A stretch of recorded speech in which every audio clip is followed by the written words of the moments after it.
कहानी की शुरुआत में हमें एक खतरनाक ग्लेशियर दिखाया जाता है जहां पर एक लड़की पागलों की तरह अपनी जान बचाने के लिए भागती हुई कहीं जा रही है क्योंकि लड़की के पीछे बहुत सारे जॉम्बीज लगे हुए थे। लड़की अपने आप को बचाने की बहुत कोशिश करती है, लेकिन ये जॉम्बीज कोई आम जॉम्बीज नहीं बल्कि ये आर्मी जॉम्बीज हैं और इनकी पूरी फोर्स उस बर्फीले इलाके में छिपी हुई है। इसीलिए जॉम्बीज उस लड़की को पकड़ लेते हैं और चीड़ फाड़ कर मार देते हैं। फिर हमें दूसरा सीन दिखाया जाता है जहां पर हम 7 कॉलेज स्टूडेंट्स को देखते हैं जो काफी अच्छे दोस्त हैं। ये सभी लोग अपनी छुट्टियां एंजॉय करने के लिए उस जगह जा रहे थे जहां पिछले सीन में हमने उस लड़की को जॉम्बीज के हाथों मरते देखा था। ये लोग इस बात से अनजान थे कि वो जगह उनके लिए कितनी खतरनाक है। खैर, इनमें से एक लड़का डॉम, जिसकी फ्रेंड का यहाँ एक केबिन है, ये लोग वहाँ पहुंच जाते हैं, लेकिन रास्ते में इनको अपनी गाड़ियां पहाड़ी से नीचे ही छोड़नी पड़ती हैं क्योंकि वहाँ बहुत ज्यादा बर्फ थी और बर्फ में गाड़ियां नहीं चल सकती थी। ये लोग वहाँ जाकर बहुत खुश होते हैं, काफी देर एंजॉय करते हैं और थोड़ी देर बाद रात हो जाती है। सभी लोग बैठकर बातें कर रहे थे, तभी एलिस विंडो से कुछ अजीब होता हुआ देखती है। एलिस ये देखकर बहुत डर जाती है और तुरंत अपने बाकी साथियों को आकर बताती है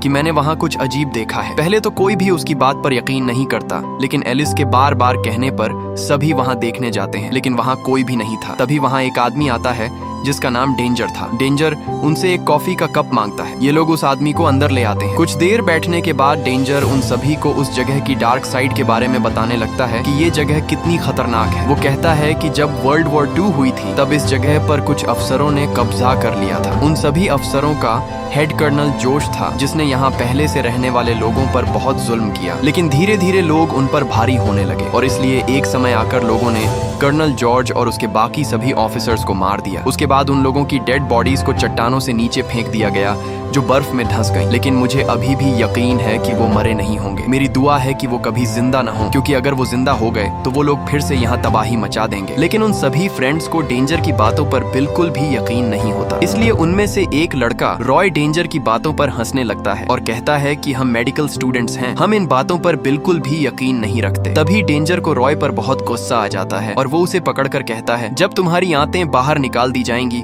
तब तुम क्या करोगे? क्या उस वक्त भी तुम्हारे पास कोई मेडिकल की मदद आएगी? क्या तुम्हारे पास उसका कोई जवाब है? डेंजर उन सभी को ध्यान से रहने की वार्निंग देता है और कहता है कि अच्छा होगा तुम लोग सुबह होते ही यहाँ से चले जाओ। लेकिन ये लोग तो एंजॉय करने इतनी दूर आए थे, इसलिए ये लोग वहाँ से जाने वाले नहीं थे। डेंजर भी वहाँ से चला जाता है और उनके घर से कुछ दूरी पर अपना टेंट लगा लेता है। डेंजर खाना खा रहा था, तभी उसे कुछ अजीब सी आवाज सुनाई देती है। डेंजर एकदम से डर जाता है, लेकिन उसे नहीं पता था कि ये किस चीज की आवाज है, इसलिए वो देखने के लिए अपने टेंट से बाहर आता है। बाहर एक जॉम्बी था। जॉम्बी को देखकर डेंजर की पैंट भीगने लगती है, जो धीरे धीरे उसकी ही तरफ आ रहा था। इससे पहले कि डेंजर अपने आप को बचाने के लिए इधर उधर भागता या चिल्लाता, अचानक एक जॉम्बी आता है और डेंजर की गर्दन पर कट लगा देता है। डेंजर का बहुत खून बहने लगता है, लेकिन किसी तरह वो अपनी जान बचाते हुए जॉम्बी से बचता हुआ अपने टेंट में वापस आ जाता है। लेकिन उसके पीछे पीछे जॉम्बी भी उसके टेंट तक पहुंच जाता है और उसे बहुत बेरहमी से मार देता है। उधर डॉम डेंजर की बातों से बहुत परेशान हो जाता है और वो किसी भी हालत में अपनी उस फ्रेंड को वहां लाना चाहता था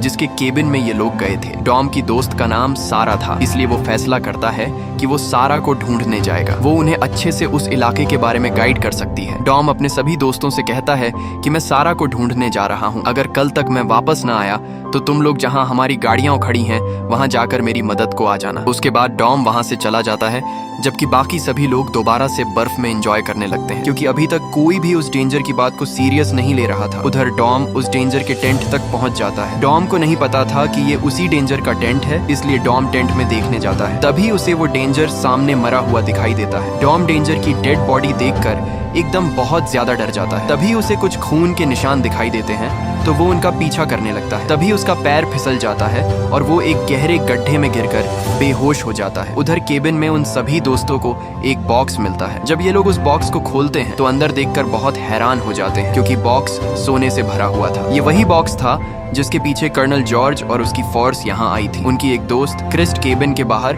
एक छोटे से घर में थी। तभी उसे बाहर कुछ आहट महसूस होती है। उसे लगता है कि शायद उसका कोई दोस्त उसके साथ मजाक कर रहा है। तभी एक जॉम्बी उस पर हमला कर देता है। क्रिस्ट बहुत जोर से चिल्लाती है, लेकिन अंदर से कोई भी उसकी आवाज नहीं सुनता, क्योंकि अंदर सबने लाउड म्यूजिक लगाया हुआ था। लेकिन एना क्रिस्ट की आवाज सुन लेती है, इसलिए वो जल्दी से म्यूजिक बंद करती है और बाहर देखने जाती है कि किसकी आवाज आई थी। तभी क्रिस्ट को जॉम्बी पकड़ लेता है। एना काफी देर बाहर इधर उधर देखती है, लेकिन उसे कोई भी दिखाई नहीं देता। एना को कुछ ठीक नहीं लग रहा था, इसलिए वो बाकी सभी को भी वहाँ आने को कहती है। सभी लोग अब परेशान हो जाते हैं। अब तक उन्हें भी समझ आ चुका था कि डेंजर बिल्कुल ठीक बोल रहा था, ये जगह खतरे से खाली नहीं है। तभी एना को बाहर क्रिस्ट दिखाई देती है, जिसे देखकर उसकी परेशानी थोड़ी कम हो जाती है। लेकिन तभी उसे पता चलता है कि ये तो क्रिस्ट का कटा हुआ सर है जो जॉम्बी ने पकड़ा हुआ है। एना बहुत ज्यादा डर जाती है और चिल्लाने लगती है। लेन बाहर देखती है कि आखिर एना क्यों चिल्ला रही है। तभी एक जॉम्बी लेन के बाल पकड़ लेता है। वो लेन को बाहर खींच रहा था, लेकिन सभी लोग लेन को किसी तरह जॉम्बी से आजाद करवा लेते हैं। तभी बहुत सारे जॉम्बीज उनके घर के अंदर भी आने लगते हैं। ऐसा लग रहा था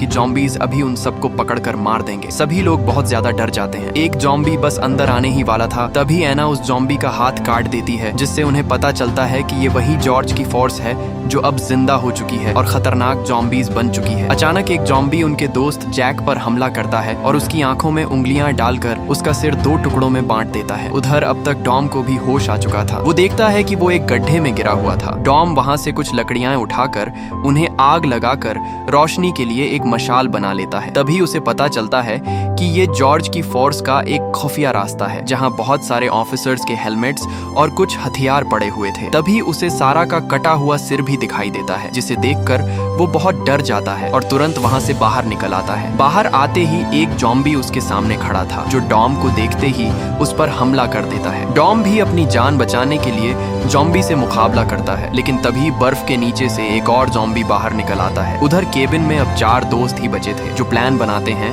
कि हमें मदद के लिए किसी को बुलाना चाहिए। इसलिए ये लोग फैसला करते हैं कि चारों में से 2 लोग जॉम्बीज का ध्यान अपनी तरफ आकर्षित करेंगे, जबकि बाकी 2 लोग गाड़ियों की तरफ जाएंगे और वहां से किसी तरह मदद लेकर आएंगे। अब एना और लेन गाड़ियों की तरफ निकल जाती हैं, जबकि रॉय और मार्टिन उन जॉम्बीज का ध्यान अपनी तरफ आकर्षित करने लगते हैं। उधर डॉम के पास जो दूसरा जॉम्बी आया था वो उसे पकड़ लेता है। इसीलिए डॉम एक रस्सी पकड़कर उस जॉम्बी के साथ खाई में छलांग लगा देता है। दोनों रस्सी से लटक जाते हैं, लेकिन जॉम्बी डॉम को फिर भी नहीं छोड़ता और थोड़ा ऊपर होकर उसकी गर्दन पर काट लेता है। फिर भी डॉम अपनी जान बचाने के लिए जॉम्बी को किसी तरह खुद से छुड़वाता है और रस्सी की मदद से ऊपर आ जाता है। उधर एना और लेन गाड़ी की तरफ जा रही थी, तभी उन्हें वहां जाने का रास्ता भूल जाता है। ये दोनों रास्ते के बारे में बातें कर ही रही थी, तभी उनके पीछे एक जॉम्बी आता है जो दोनों के पीछे लग जाता है। ये दोनों अपनी जान बचाने के लिए वहां से भागती है। एना तो बचने में कामयाब हो जाती है, लेकिन लेन को जॉम्बीज पकड़ लेते हैं। लेन अपने आप को छुड़ाने की बहुत कोशिश करती है, लेकिन जॉम्बीज बहुत ज्यादा थे। इसलिए लेन एक जॉम्बी की बॉडी पर लगी हुई बम की पिन निकाल देती है,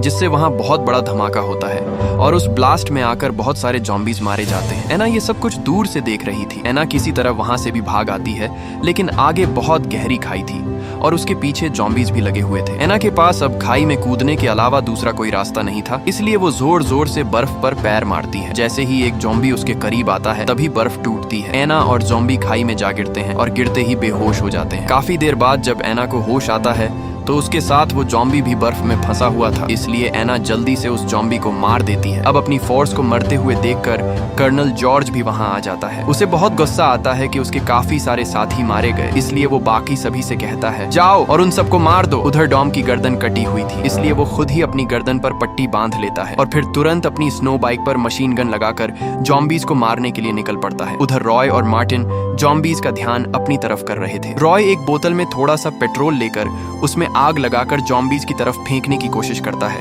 लेकिन बोतल गलती से उनके केबिन में ही गिर जाती है, जिससे अब केबिन में आग लग जाती है। अब दोनों अपनी जान बचाने के लिए उस छोटे घर में चले जाते हैं जहां उनकी दोस्त पर एक जॉम्बी ने हमला किया था। वहां उन्हें काफी सारे अलग अलग हथियार नजर आते हैं, इसलिए दोनों अपनी सेफ्टी के लिए वहां से हथियार उठा लेते हैं। बाहर आते ही बहुत सारे जॉम्बीज उनका इंतजार कर रहे थे। अब उनके पास भी जॉम्बीज का मुकाबला करने के लिए बहुत कुछ था, इसलिए दोनों जॉम्बीज को मारने लगते हैं, लेकिन एक के बाद एक जॉम्बीज उनकी तरफ आते ही जा रहे थे। इतने में डॉम भी वहां पहुंच जाता है और अपनी मशीन गन से वहां मौजूद सभी जॉम्बीज को मार देता है, लेकिन जॉम्बीज खत्म होने का नाम ही नहीं ले रहे थे। अचानक बहुत सारे जॉम्बीज डॉम पर हमला कर देते हैं और उसके हाथ पैर उसकी बॉडी से अलग कर देते हैं। ये देखकर मार्टिन बहुत ज्यादा गुस्से में आ जाता है, इसीलिए वो अंधाधुंध जॉम्बीज को मारने लगता है। तभी वहां एना भी आ जाती है, जो उसके बिल्कुल पीछे ही खड़ी थी। मार्टिन को लगता है कि शायद ये भी एक जॉम्बी है, इसीलिए वो गलती से एना पर भी हमला कर देता है। एना को बहुत गंभीर चोट लग जाती है, उसकी हालत बहुत ज्यादा खराब हो चुकी थी। तभी वहाँ कर्नल जॉर्ज और उसके साथ उसकी स्पेशल जॉम्बी टीम भी आ जाती है। मार्टिन उनको भी मारने की कोशिश करता है,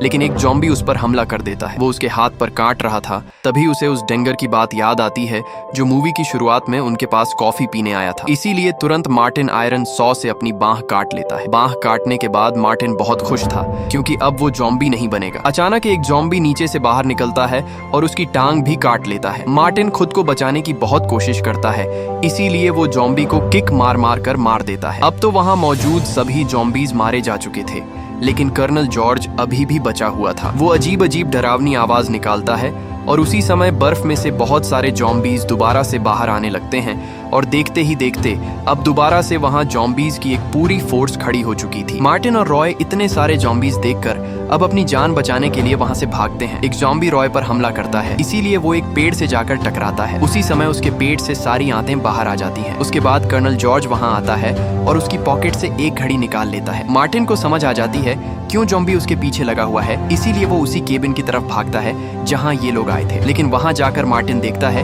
कि केबिन तो पूरी तरह जल चुका है। मार्टिन किसी तरह वहां से वो सोने का बॉक्स ढूंढता है और कर्नल जॉर्ज के पास जाकर आराम से उसे बॉक्स दे देता है। जॉर्ज इस बार मार्टिन से कुछ भी नहीं कहता, इसीलिए मार्टिन अब अपनी जान बचाकर वहां से भाग जाता है। मार्टिन अपनी गाड़ी के पास आता है, वो कार स्टार्ट करने ही वाला था, तभी उसकी पॉकेट से एक सोने का कॉइन नीचे गिर जाता है। उसी वक्त वहां कर्नल जॉर्ज आ जाता है और उसकी कार का शीशा तोड़ने लगता है और इसी के साथ ये दिमाग घुमा देने वाली कहानी यहीं पर खत्म होती है। अगर आपको वीडियो पसंद आई हो तो हमारे चैनल को सब्सक्राइब और वीडियो को लाइक करना ना भूलें।